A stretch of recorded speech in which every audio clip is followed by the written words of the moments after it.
Thank you, thank you, thank you, thank you. Thank you, thank you. Please, thank you, please. Thank you so very much. Thank you, everyone. Thank you, everyone. Thank you. Okay, let's get to business. Let's get to business. All right.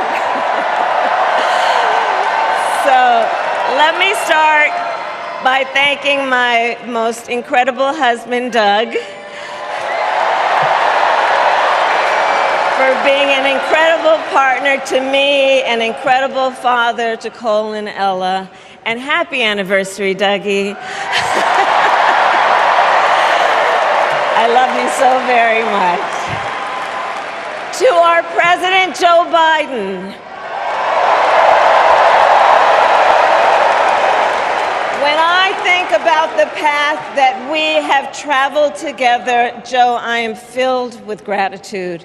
Your record is extraordinary, as history will show, and your character is inspiring. And Doug and I love you and Jill and are forever thankful to you both.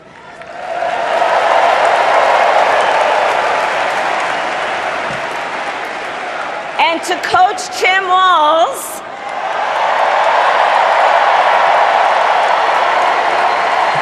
you are going to be an incredible vice president. And to the delegates and everyone who has put your faith in our campaign, your support is humbling.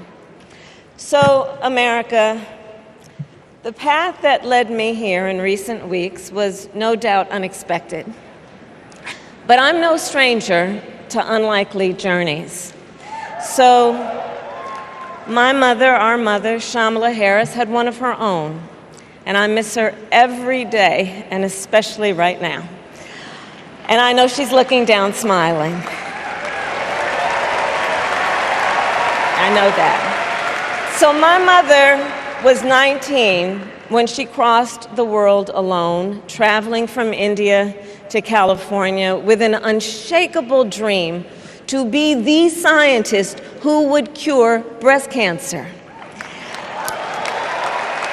When she finished school, she was supposed to return home to a traditional arranged marriage.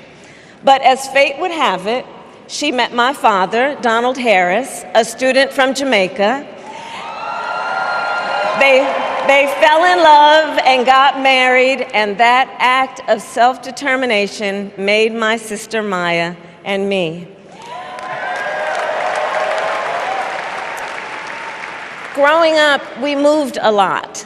I will always remember that big Mayflower truck packed with all our belongings, ready to go to Illinois, to Wisconsin, and wherever our parents' jobs took us. My early memories of our parents together are very joyful ones. A home filled with laughter and music, Aretha, Coltrane, and Miles. At the park, my mother would say, "Stay close." But my father would say, as he smiled, "Run, Kamala, run. Don't be afraid. Don't let anything stop you."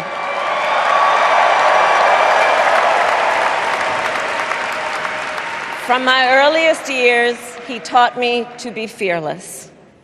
But the harmony between my parents did not last. When I was in elementary school, they split up, and it was mostly my mother who raised us. Before she could finally afford to buy a home, she rented a small apartment in the East Bay. In the Bay, you either live in the hills or the flatlands. We lived in the flats. A beautiful working-class neighborhood of firefighters, nurses, and construction workers, all who tended their lawns with pride. My mother, she worked long hours, and like many working parents, she leaned on a trusted circle to help raise us. Mrs. Shelton, who ran the daycare below us and became a second mother. Uncle Sherman, Aunt Mary, Uncle Freddie, Auntie Chris. None of them family by blood, and all of them family by love.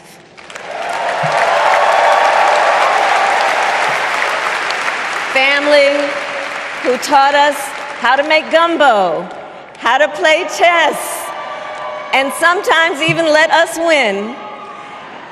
Family who loved us, believed in us, and told us we could be anything and do anything.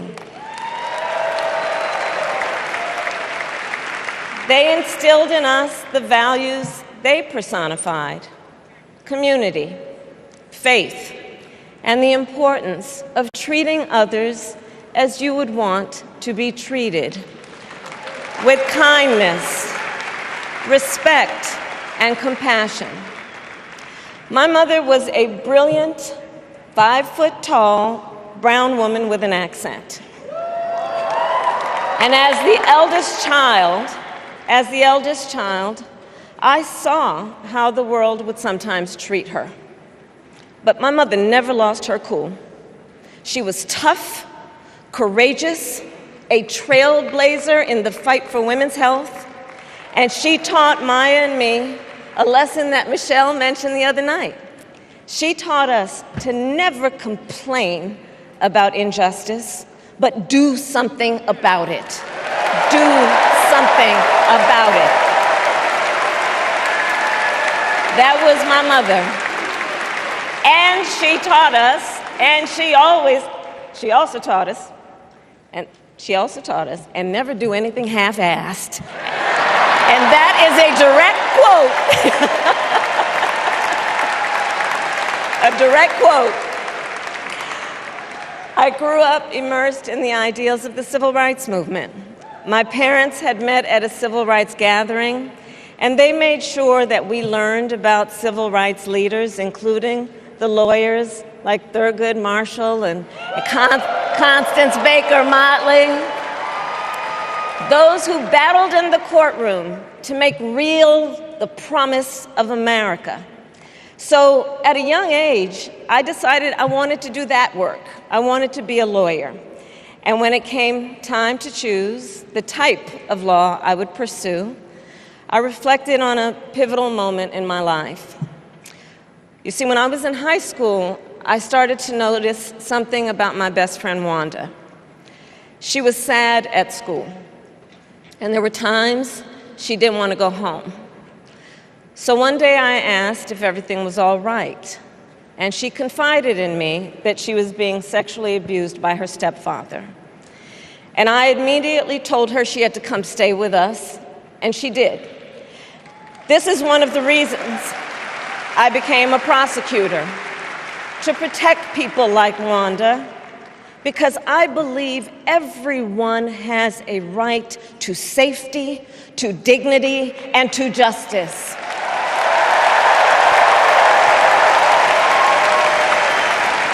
As a prosecutor, when I had a case, I charged it not in the name of the victim, but in the name of the people. For a simple reason. In our system of justice, a harm against any one of us is a harm against all of us.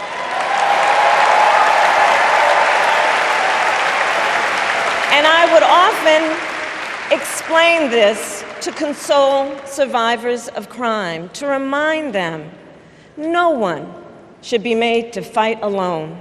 We are all in this together. And every day, in the courtroom, I stood proudly before a judge, and I said 5 words: Kamala Harris for the people.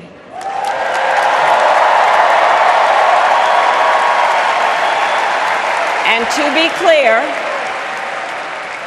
be clear, my entire career, I've only had one client, the people. And so, on behalf of the people, on behalf of every American, regardless of party, race, gender, or the language your grandmother speaks, On behalf of my mother and everyone who has ever set out on their own unlikely journey, on behalf of Americans like the people I grew up with, people who work hard, chase their dreams, and look out for one another, on behalf of everyone whose story could only be written in the greatest nation on earth, I accept your nomination to be President of the United States of America.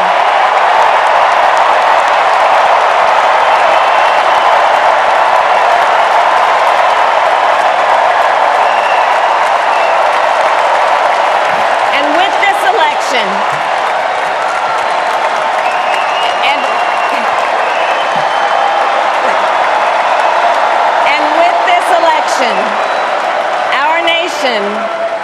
our nation with this election has a precious, fleeting opportunity to move past the bitterness, cynicism, and divisive battles of the past, a chance to chart a new way forward. Not as members of any one party or faction, but as Americans. And let me say, I know there are people of various political views watching tonight, and I want you to know, I promise to be a president for all Americans.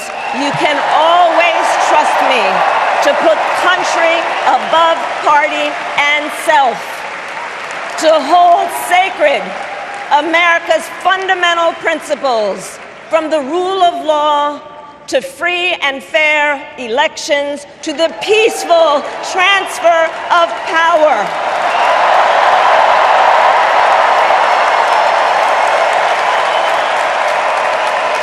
I will be a president who unites us around our highest aspirations, a president who leads and listens, who is realistic, practical, and has common sense, and always fights for the American people.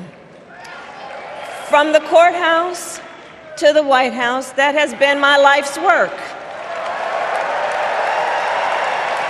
As a young courtroom prosecutor in Oakland, California, I stood up for women and children against predators who abuse them.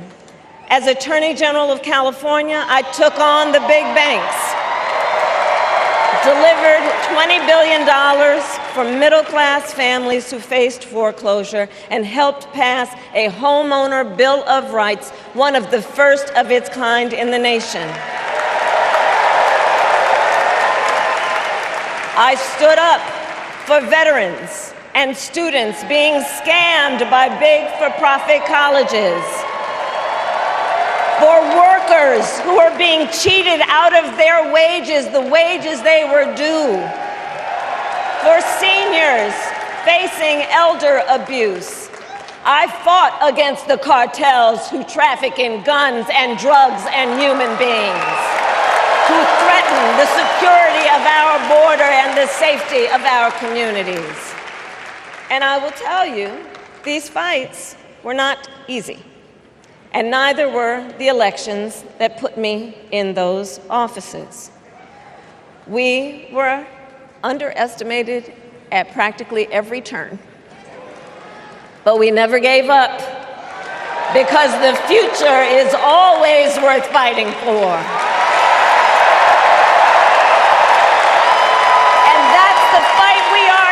Right now, a fight for America's future.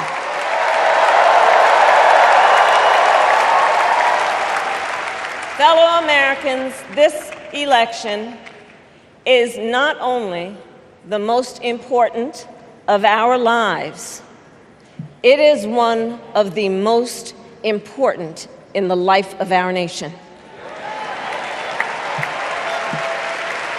In many ways, Donald Trump is an unserious man.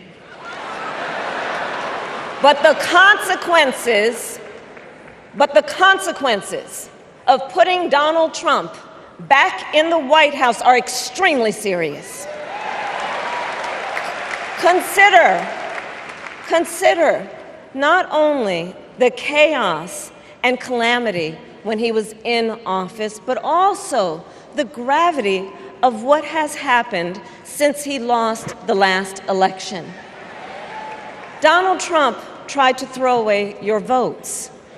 When he failed, he sent an armed mob to the United States Capitol, where they assaulted law enforcement officers.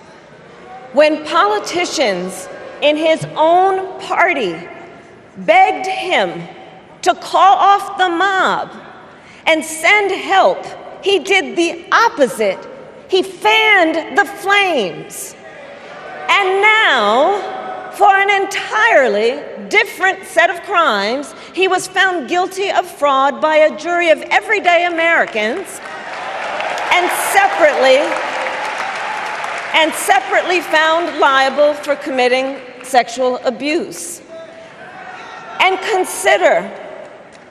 consider what he intends to do if we give him power again.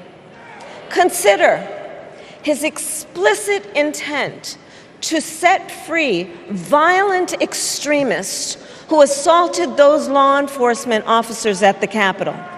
His explicit intent to jail journalists, political opponents, and anyone he sees as the enemy. His explicit intent to deploy our active duty military against our own citizens. Consider the power he will have, especially after the United States Supreme Court just ruled that he would be immune from criminal prosecution. Just imagine Donald Trump with no guardrails, and how he would use the immense powers of the presidency of the United States, not to improve your life, not to strengthen our national security, but to serve the only client he has ever had, himself.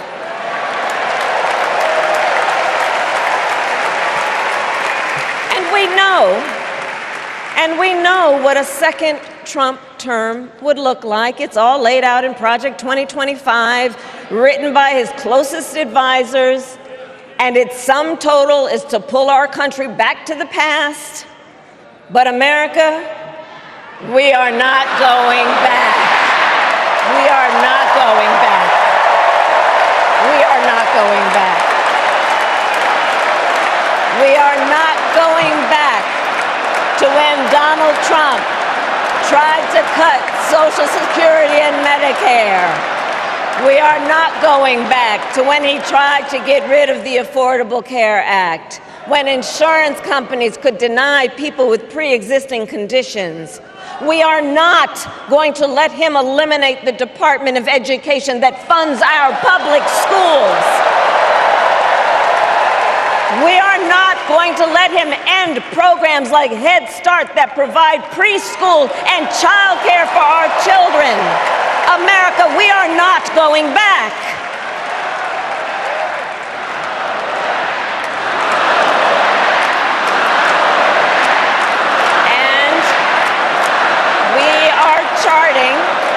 And we are charting a new way forward. To a future with a strong and growing middle class, because we know a strong middle class has always been critical to America's success. And building that middle class will be a defining goal of my presidency.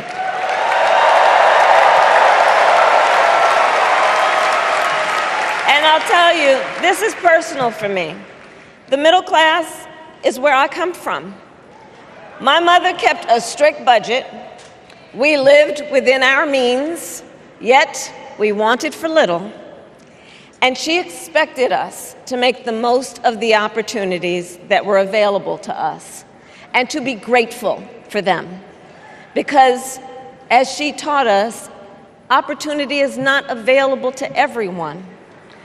That's why we will create what I call an opportunity economy where everyone has the chance to compete and a chance to succeed. Whether you live in a rural area, small town, or big city. And as president, I will bring together labor and workers and small business owners and entrepreneurs and American companies to create jobs, to grow our economy, and to lower the cost of everyday needs like health care and housing and groceries. We will provide access to capital for small business owners and entrepreneurs and founders. And we will end America's housing shortage and protect Social Security and Medicare. Now compare that to Donald Trump, because I think everyone here knows he doesn't actually fight for the middle class. He doesn't actually fight for the middle class. Instead, he fights for himself and his billionaire friends. And he will give them another round of tax breaks that will add up to $5 trillion to the national debt. And all the while, he intends to enact what in effect is a national sales tax, call it a Trump tax, that would raise prices on middle-class families by almost $4,000 a year. Well, instead of a Trump tax hike, we will pass a middle-class tax cut that will benefit more than 100 million Americans.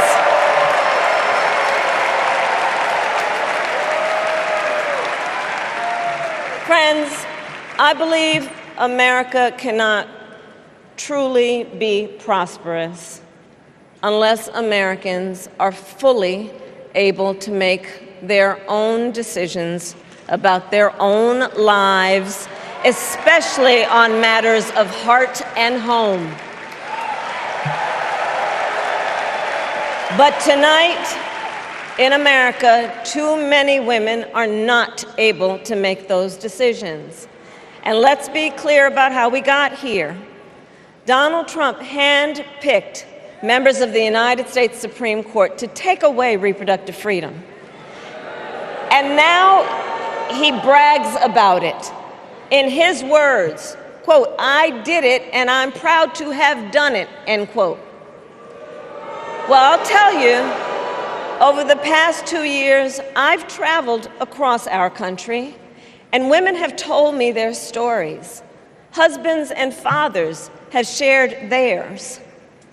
Stories of women miscarrying in a parking lot, developing sepsis, losing the ability to ever again have children, all because doctors are afraid they may go to jail for caring for their patients.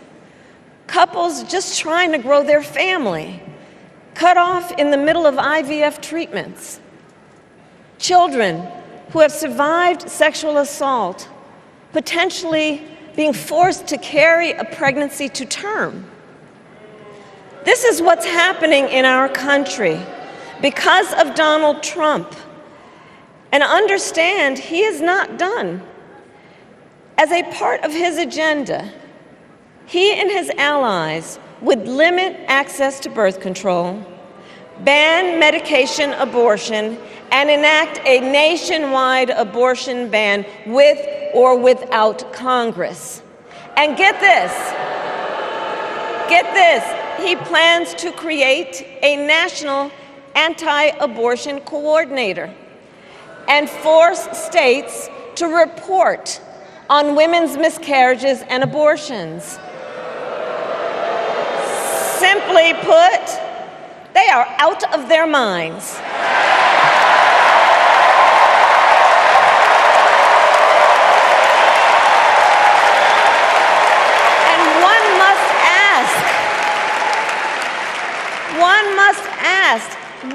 exactly is it that they don't trust women? Well, we trust women. We trust women. And when Congress passes a bill to restore reproductive freedom, as President of the United States, I will proudly sign it into law.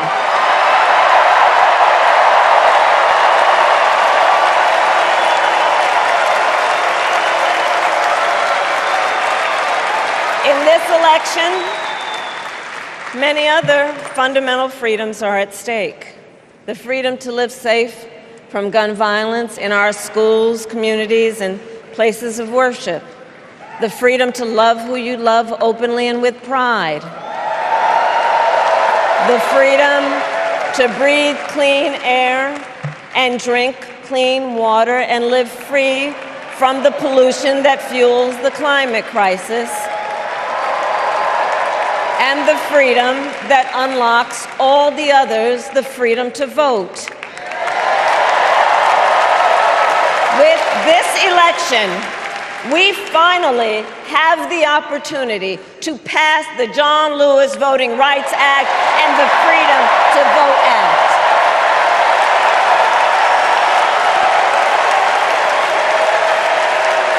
And let me be clear. After decades in law enforcement, I know the importance of safety and security, especially at our border. Last year, Joe and I brought together Democrats and conservative Republicans to write the strongest border bill in decades. The Border Patrol endorsed it.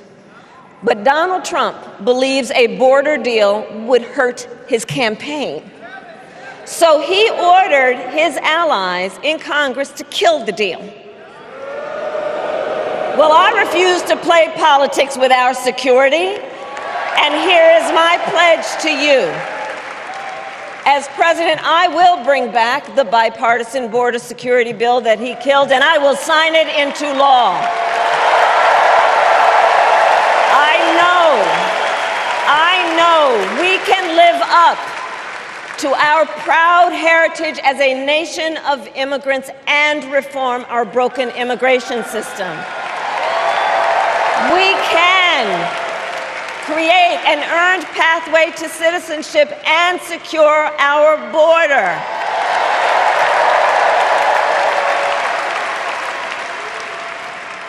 And America, we must also be steadfast in advancing our security and values abroad. As Vice President, I have confronted threats to our security, negotiated with foreign leaders, strengthened our alliances, and engaged with our brave troops overseas. As Commander-in-Chief, I will ensure America always has the strongest, most lethal fighting force in the world, and I will fulfill our sacred obligation to care for our troops and their families, and I will always honor and never disparage their service and their sacrifice.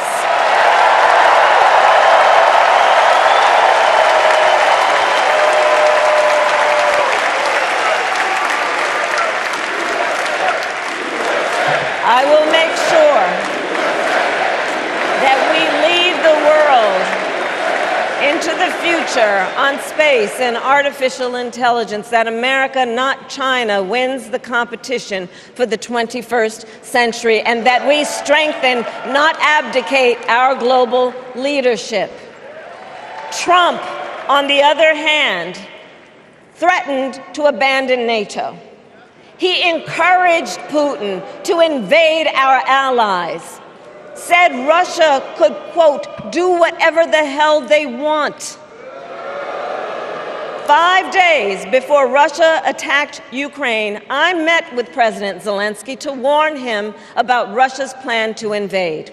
I helped mobilize a global response, over 50 countries, to defend against Putin's aggression. And as president, President, I will stand strong with Ukraine and our NATO allies.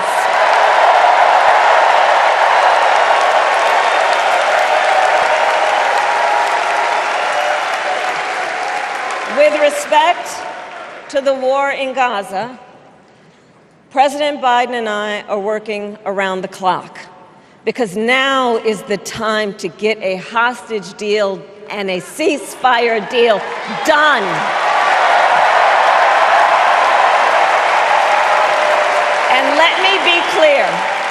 And let me be clear, I will always stand up for Israel's right to defend itself, and I will always ensure Israel has the ability to defend itself, because the people of Israel must never again face the horror that a terrorist organization called Hamas caused on October 7, including unspeakable sexual violence and the massacre of young people at a music festival. At the same time, what has happened in Gaza over the past 10 months is devastating. So many innocent lives lost. Desperate, hungry people fleeing for safety over and over again. The scale of suffering is heartbreaking. President Biden and I are working to end this war such that Israel is secure, the hostages are released, the suffering in Gaza ends, and the Palestinian people can realize their right to dignity, security, freedom, and self-determination.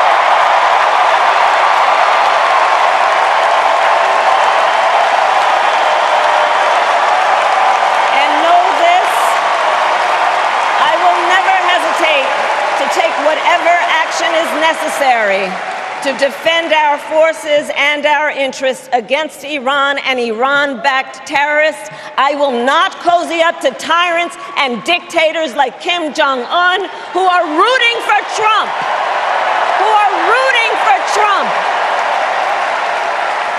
Because,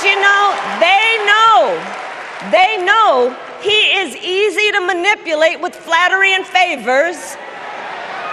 They know Trump won't hold autocrats accountable because he wants to be an autocrat himself. And as president, I will never waver in defense of America's security and ideals, because in the enduring struggle between democracy and tyranny, I know where I stand and I know where the United States belongs.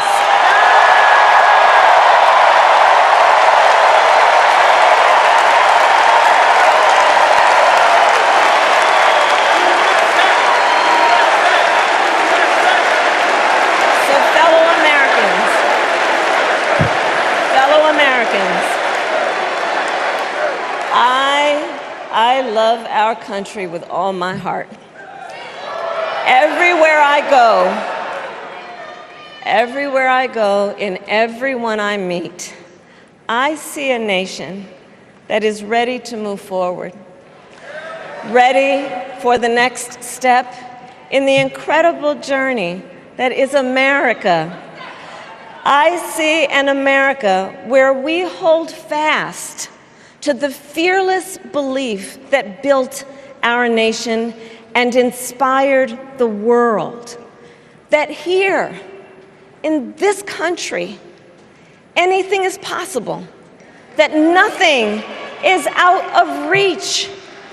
An America where we care for one another, look out for one another, and recognize that we have so much more in common than what separates us. That none of us has to fail for all of us to succeed. And that in unity there is strength. Our opponents in this race are out there every day denigrating America, talking about how terrible everything is. Well, my mother had another lesson she used to teach. Never let anyone tell you who you are. You show them who you are. America, let us show each other and the world who we are and what we stand for. Freedom, opportunity, compassion, dignity, fairness, and endless possibilities.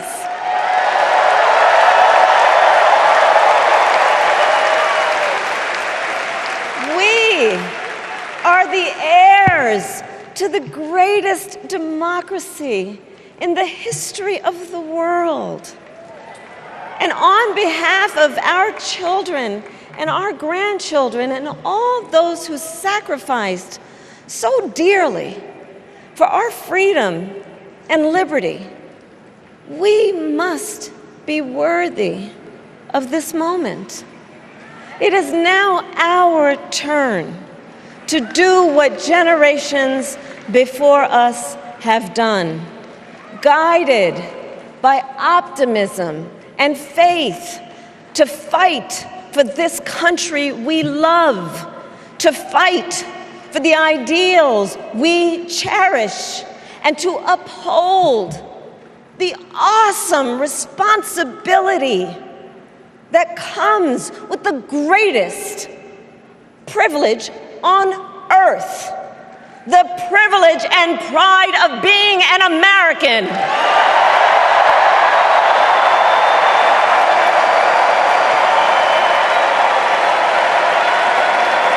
So let's get out there, let's fight for it, let's get out there, let's vote for it, and together let us write the next great chapter in the most extraordinary story ever told. Thank you. God bless you, and may God bless the United States of America. Thank you all.